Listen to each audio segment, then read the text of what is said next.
Hello everyone, welcome back to my new video. তো কেমন আছেন সবাই? আশা করি সবাই ভালো আছেন, আমিও খুব ভালো আছি।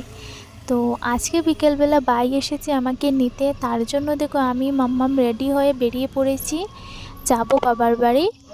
তো এদিকে দেখো আমার মাম্মাম তো গাড়িতে উঠে খুব খুশি। ও গাড়ি চলতে না অনেক ভালোবাসে, গাড়িতে ওঠার পর ও অনেক খুশি হয়ে যায়।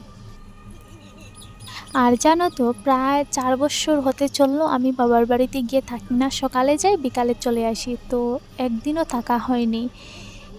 আর থাকা হয়নি কারণ মামামকে আমি একা কোনো দিকেই গিয়ে থাকিনি, মা বাবার সাথে ছিলেন, একলা কোনো দিকেই গিয়ে থাকিনি। তো আজকে প্রথমেই আমি মা বাবাকে ছাড়া আমি বাবার বাড়িতে এসে থাকছি। তো একদিকে মনটা খারাপ হয়ে গেছে, ওনারাও ওকে ছাড়া থাকতে পারেন না। তো একদিকে তো আমারও আনন্দ লাগছে যে এতদিন পরে বাবার বাড়িতে এসে থাকবো, আর অন্যদিকে খারাপই লাগছে বাবা মাকে রেখে এসেছি। তো চলো বাবার বাড়ি যাওয়া যাক। আর তোমাদেরকে দেখাই যে এই যে স্কুলটা দেখতে পাচ্ছ, এটা আমি ছোটোবেলায় এই স্কুলে পড়াশোনা করেছি। তো এই স্কুলটা দেখলে না অনেক পুরনো কথা মনে পড়ে যায়। তো তারপরে দেখো আমি বাবার বাড়িতে এসে গেছি। আর তেমন একটা দূরে না, আমার শ্বশুর বাড়ি থেকে আমার বাবার বাড়ি তেমন একটা দূরে না। তারপরে দেখো বাবার বাড়িতে এসে আমি ফ্রেশ হয়ে নিয়েছি।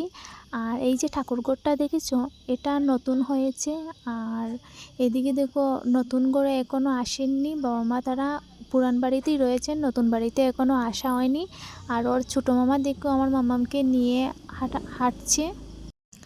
এখন হয়ে গেছে সন্ধ্যা। আর এদিকে দেখো আমাদের ঠাকুর দেখো, আর ঠাকুরগুলো একটা লাইট লাগিয়েছে না, পুরো ঘরটা সবুজ হয়ে গেছে, দেখতে ভালো লাগছে। আর এদিকে দেখো আমার মা সন্ধ্যা হলে এখানে দেখো পকোড়া তারপরে চপ বানান। তো চপটা শেষ হয়ে গেছে, এখানে শুধু পকোড়া আছে।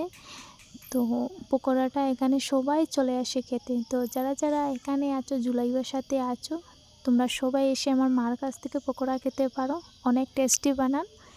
তো চলো আমিও খেয়ে নিলাম। কালকে বাড়িতে ছোট্ট একটা অনুষ্ঠান আছে, আর তার জন্য দেখো এখানে সব কিছু কেটে রেখেছেন বাবু। আর এদিকে আমার মাসিমণি বানিয়েছেন মালপোয়া, আর আমার বৌদি আমার কাকিমণি তারা মিলিয়ে বানিয়েছেন বক। আর মা মাছ ভাজা করছেন। তো কালকে কি প্রোগ্রাম অবশ্যই তোমাদের সাথে শেয়ার করব। সব বক ভাজা হয়ে গেছে, আর প্রায় 2টো বাজতে চললো, এখন আমরা শুতে যাব।